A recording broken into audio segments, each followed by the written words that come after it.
Halo, selamat pagi, selamat siang, selamat sore, dan selamat malam semuanya Bapak Ibu. Kembali lagi jumpa dengan saya di video tutorial kali ini di channel YouTube Victor Edutainment. Kali ini kita akan coba belajar tentang definisi dan ciri-ciri penelitian deskriptif.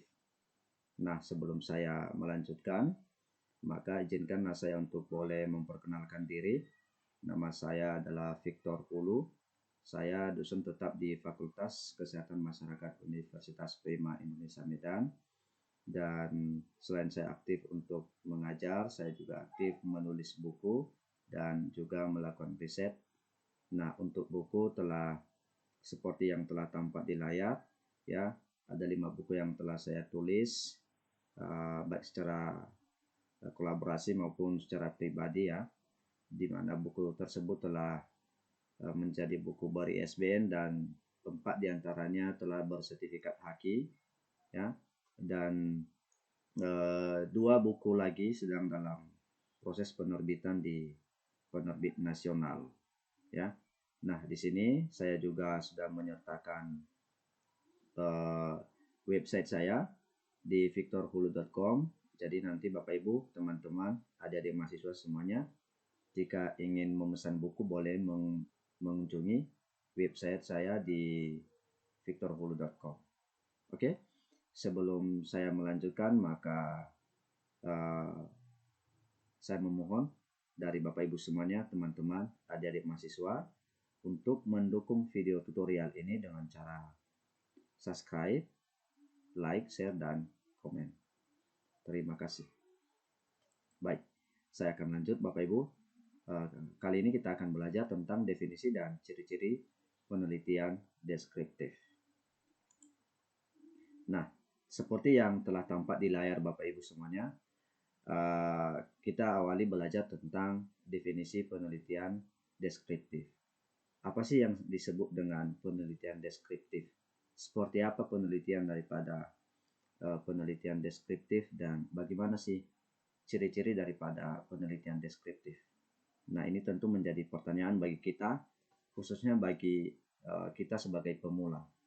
Pastinya akan timbul pertanyaan yang sama seperti itu.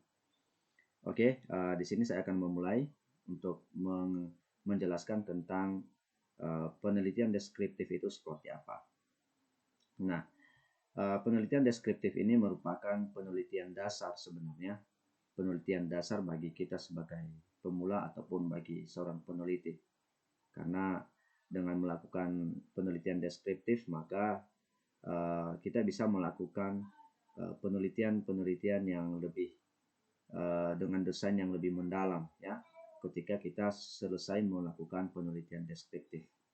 Jadi makanya dia sih ini termasuk menjadi itu termasuk penelitian dasar bagi kita sebagai seorang peneliti. Karena kenapa? Kalau misalkan di bidang kesehatan itu, ya, dengan melakukan penelitian deskriptif maka kita bisa mengetahui fenomena-fenomena tertentu ataupun kita bisa mengetahui prevalensi kejadian penyakit, ya, pada suatu kelompok tertentu, ya, pada masyarakat seperti itu. Sehingga nantinya ketika kita melakukan penelitian deskriptif maka kita bisa menyajikan data tersebut dengan distribusi frekuensi ataupun dalam bentuk tabel seperti itu. Oke, ya. Nah, saya langsung saja untuk menjelaskan. Penelitian deskriptif ini merupakan penelitian dengan analisis data itu adalah bersifat deskriptif, ya, dengan data kategorik ataupun data numerik seperti itu.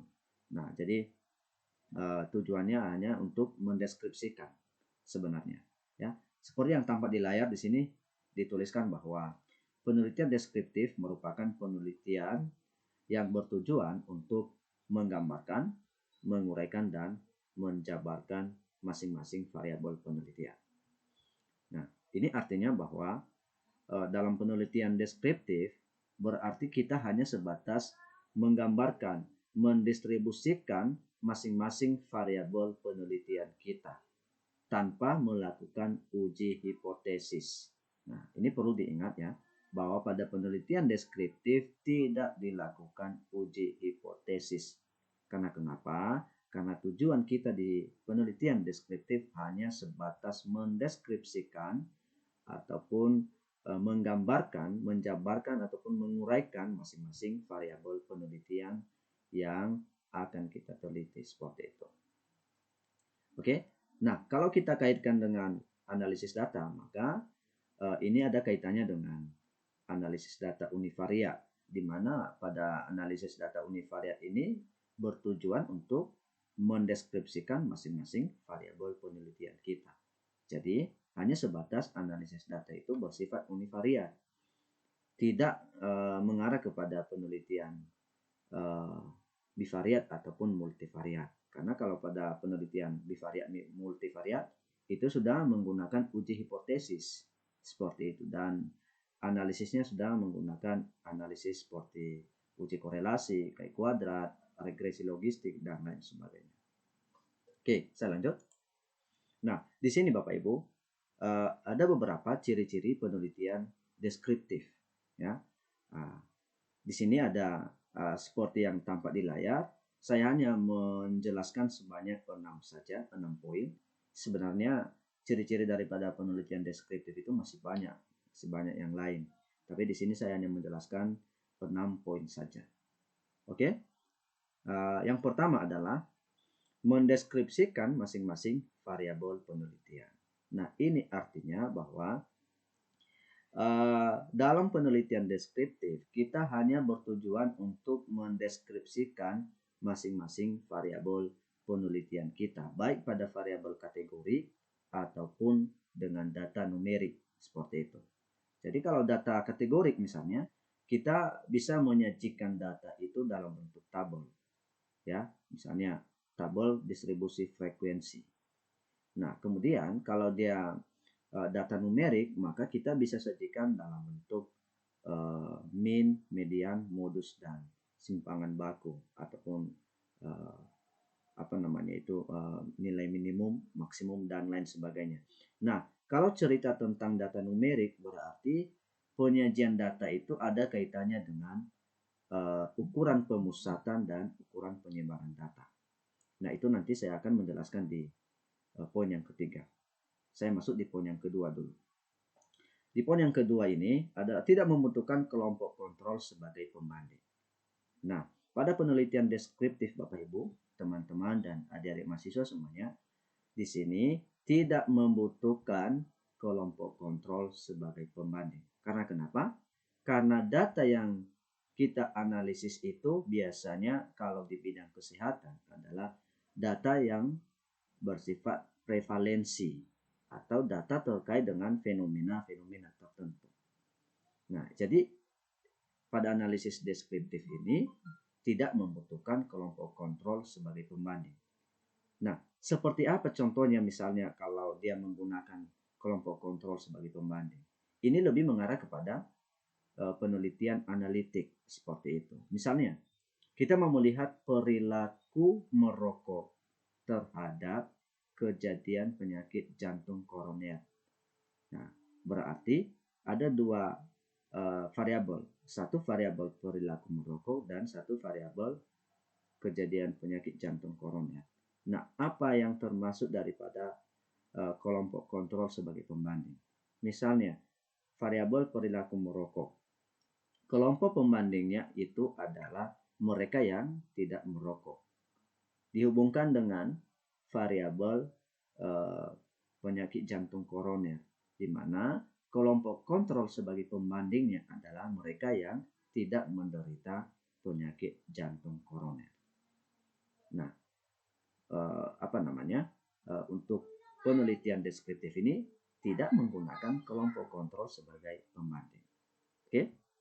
Nah, kemudian data disajikan sesuai dengan data yang diperoleh. Nah, sesuai dengan yang telah saya jelaskan tadi, bahwa ketika kita melakukan penyajian data penelitian deskriptif, maka kita harus bisa memperhatikan data kita itu apakah data kategorik ataupun data numerik. Kalau data kategorik, maka kita bisa menyajikan data tersebut dengan menggunakan tabel tabel distribusi frekuensi. Ya, bisa dalam bentuk histogram, bisa dalam bentuk kita sajikan dalam bentuk box plot dan lain sebagainya. Nah, kalau data numerik, maka ini ada kaitannya dengan ukuran pemusatan dan penyebaran data. Ya, jadi ukuran pemusatan dan penyebaran data ini juga ada kaitannya apakah data kita normal atau tidak. Jadi ketika kita menyajikan data numerik, maka kita harus memperhatikan ukuran pemusatan dan ukuran penyebaran data. Nah, ukuran pemusatan dan penyebaran data itu seperti apa? Misalkan bisa termasuk seperti nilai min, nilai terus median, modus, ya, simpangan baku, ataupun nilai minimum dan maksimum, seperti itu. Jadi kita harus memperhatikan itu. Data apa yang akan kita sajikan? Apakah data kita sudah normal atau tidak? Nah, terkait dengan data uji normalitas, nanti saya akan membuat video lagi, ya. Dan terkait dengan data ukuran pemusatan penyebaran, nanti juga saya akan buat video terbaru lagi. Oke. Pokoknya yang penting di sini kita harus memperhatikan ketika kita menyajikan data, apakah data kita kategorik ataupun data numerik. Nah, data kategorik bisa disajikan dalam bentuk distribusi frekuensi dalam bentuk tabel. Data numerik bisa disajikan dalam bentuk min, median, modus, simpangan baku ataupun nilai minimum dan maksimum. Oke, poin yang keempat. Data dikumpulkan dalam satu saat ataupun satu periode tertentu. Ini artinya bahwa ketika kita mengumpulkan data tersebut, maka maka responden yang kita amati cukup sekali saja. Nah, itu artinya responden yang kita amati cukup sekali saja, tidak berulang-ulang, seperti itu. Artinya misalnya hari ini kita mau membagi kuesioner kepada responden. Misalnya responden pertama, kedua, sampai responden ke-10. Maka mereka ini tidak perlu lagi kita membagi kuesioner tersebut mungkin besok atau 1 minggu ke depan misalnya. Nah, tidak.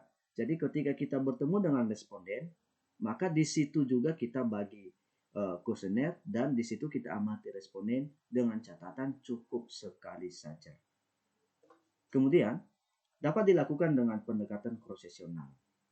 Nah, di penelitian deskriptif juga kita bisa menggunakan pendekatan krosesional. Ya, secara umum kan biasanya ke penelitian analitik ya. Misalnya krosesional, kemudian desain case control ataupun desain cohort, kan begitu. Tapi di penelitian deskriptif kita juga bisa menggunakan pendekatan krosesional dengan tujuan di mana variabel yang diamati ya ataupun pengamatan yang dilakukan adalah dilakukan pada waktu yang bersamaan. Jadi misalnya ketika kita mau melakukan penelitian, maka respon yang kita amati adalah kita lakukan dalam waktu yang bersamaan, seperti itu. Itu yang disebut dengan pendekatan krosesional. Dan yang terakhir adalah dapat dilakukan pada wilayah yang terbatas. Nah, artinya bahwa untuk penelitian deskriptif bisa saja kita melakukan misalnya satu desa saja ataupun kita bisa melakukan di kecamatan, seperti itu. Jadi bisa dilakukan dalam wilayah yang terbatas, itu maksudnya ya. Oke, demikian video tutorial saya kali ini. Semoga video tutorial ini bermanfaat bagi kita semuanya. Jangan lupa untuk mendukung video tutorial ini untuk subscribe, like, share, dan komen. Terima kasih. Salam belajar.